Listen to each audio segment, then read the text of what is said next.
Hello students, today we are going to take second part of minimal intervention dentistry. Now coming to the air abrasion technique after ART. The instrument was first developed in 1940 by Dr. Robert Black.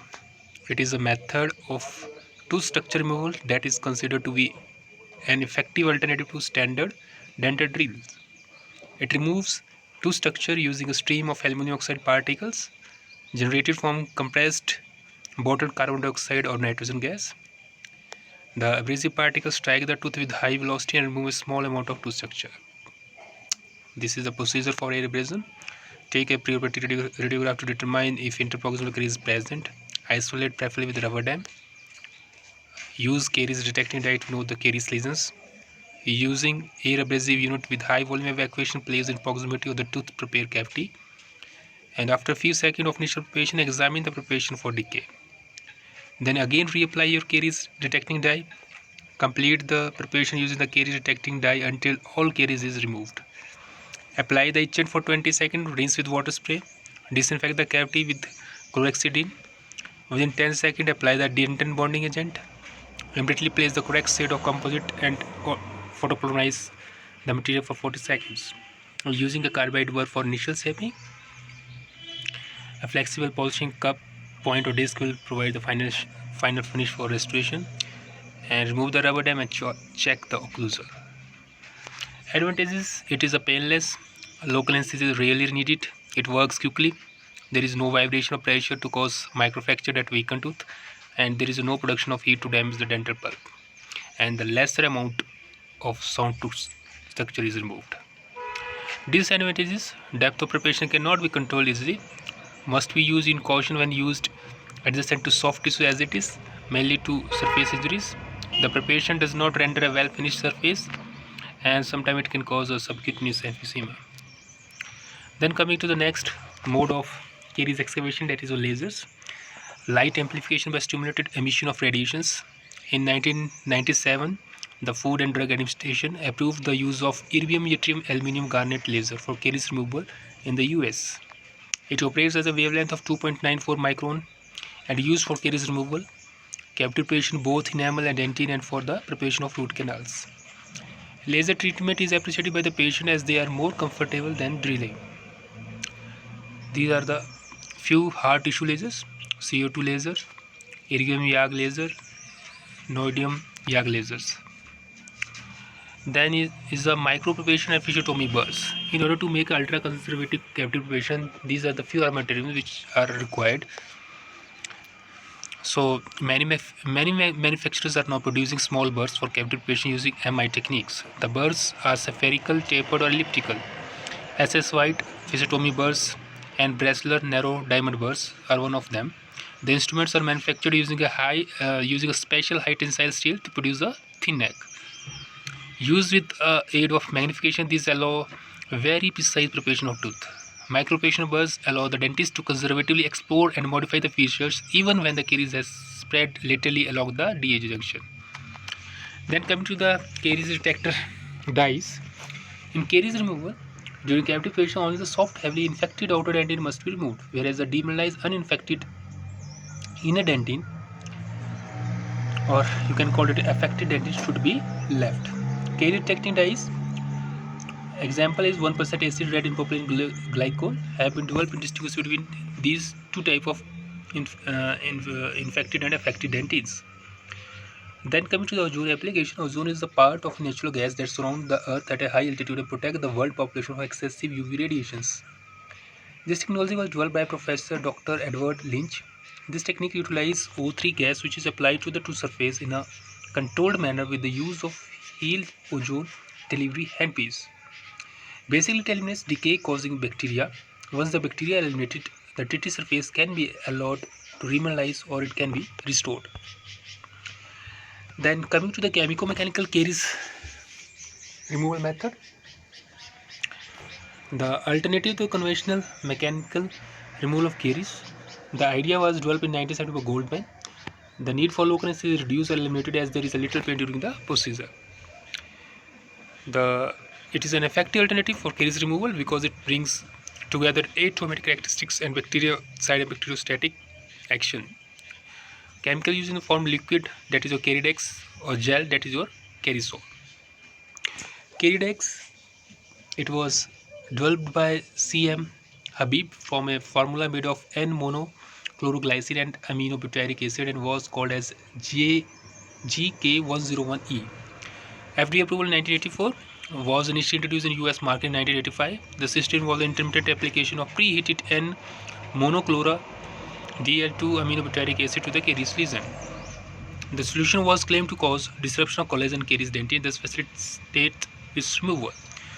The disadvantage is the expensive, large quantity required solution has to be heated and short shelf life. Then coming to the Kerisol, it's a chemical method of dental caries that is minimal invasive. It is a gel form. Amino acid 0.5% sodium hypochlorite is applied to the dentin. The new system is marketed in two streams: red gel and transparent gel. Red cell gel contains glutamic acid, leucine, lysine, sodium chloride, erythrocin, water and sodium hydroxide. While transparent gel, it is 0.5% sodium hypochlorite. The average time required for complete caries removal is about 9 to 12 minutes, and the volume of gel utilized for this purpose is only 0.2 to 1 ml. In the procedure, the two gels are mixed in equal amount at room temperature. The mixture is applied using hand instrument on the decayed dentin and wait for 30 seconds to allow dissolution of caries dentin. Special instruments are then used to remove softened caries. The instrument designed to scrape into or in several directions reduce the friction during caries removal.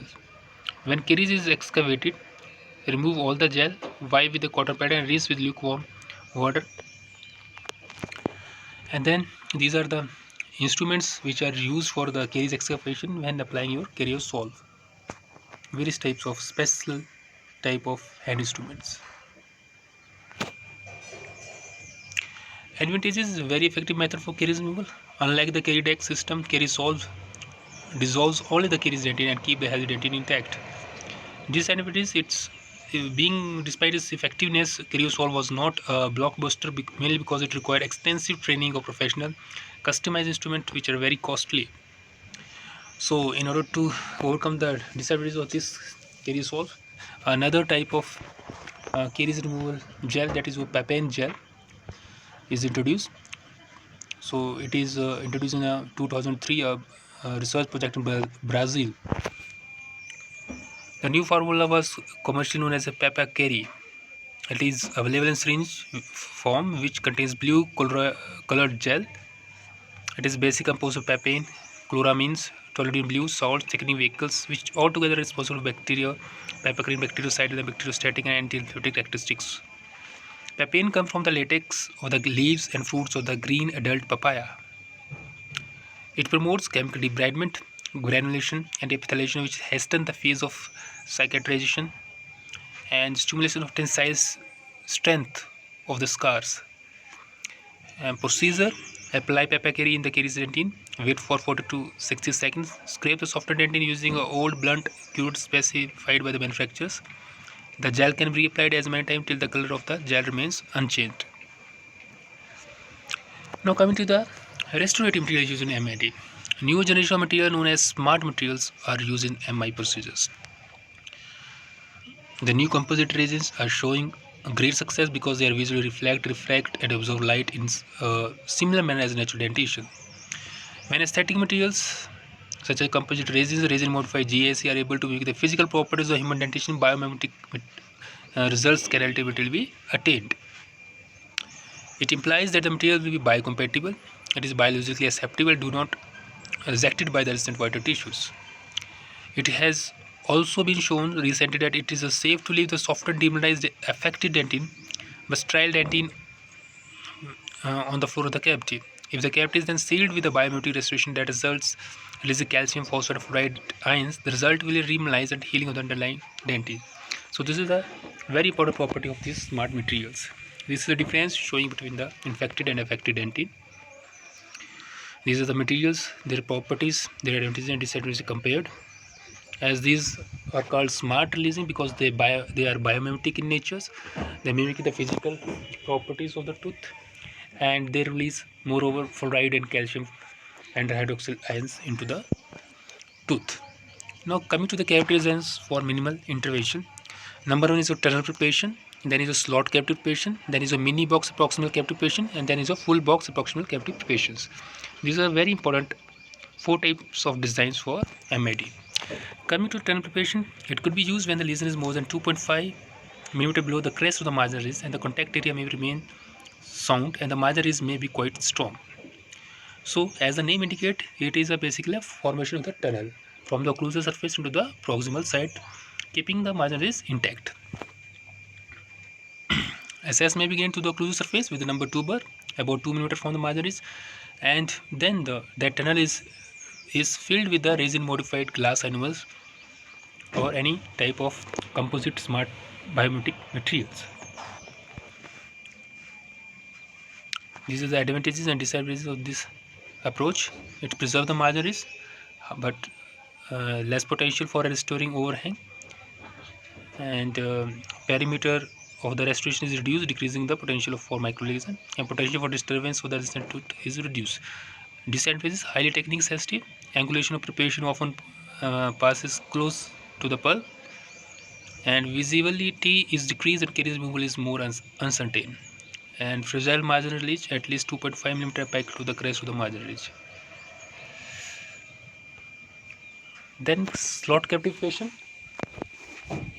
it could be used when the lesion is less than 2.5 mm below the crest of the marginal ridge. So basically we are going to involve a marginal ridge in this. The basic principle of cavity design remain the same, with the objective removing only that tooth structure that has broken beyond the possibility of the repair or remediation. Then come to the mini box approximal cavity preparation. In this preparation, the excavation dentin lesion is same as for the previous preparations. The design differ only in the handling of the enamel. Initially, the integrated enamel wall needs to be preserved by extending the margins where it can be considered stable and durable.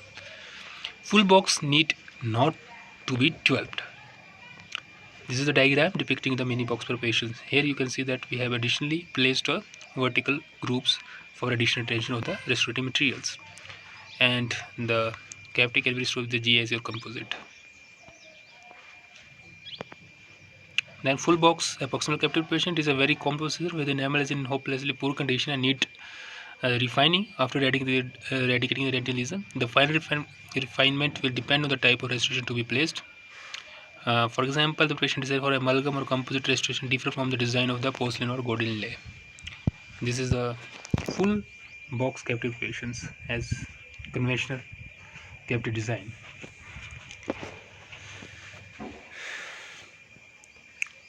Then dental public health significance of MID.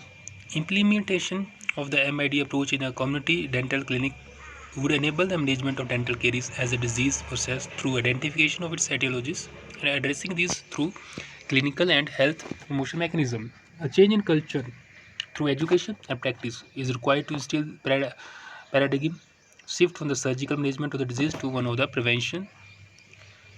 Now the concept has been, as I have already told in the previous lecture, that previous concept is the extension for prevention. Now is the prevention for extension. Now extensive demand for emergency services and long wait list of adults in public sector make it difficult to see adult patients regularly to enable early identification of oral disease and implementation of early intervention protocol to prevent progression to irreversible oral disease. There is also a requirement of education and information to assist patients in understanding the implication of MID approach to the treatment. There is also a major need to analyze the cost-benefit ratio of MID techniques so that effectiveness can be more convincingly demonstrated to the main provider. In order to implement an MID approach, there needs to be a significant investment and resources by government. So, coming to the conclusion, it's a time for changes in the principle of operative dentistry. The disease should be treated first. Surgical approach should be undertaken only as a last resort, and efforts should be made to preserve a maximum amount of sound tooth structure. Although further research is needed, it can so far be concluded that MID has the potential to apply a more conservative approach to caries treatment and health-oriented treatment options. Thank you.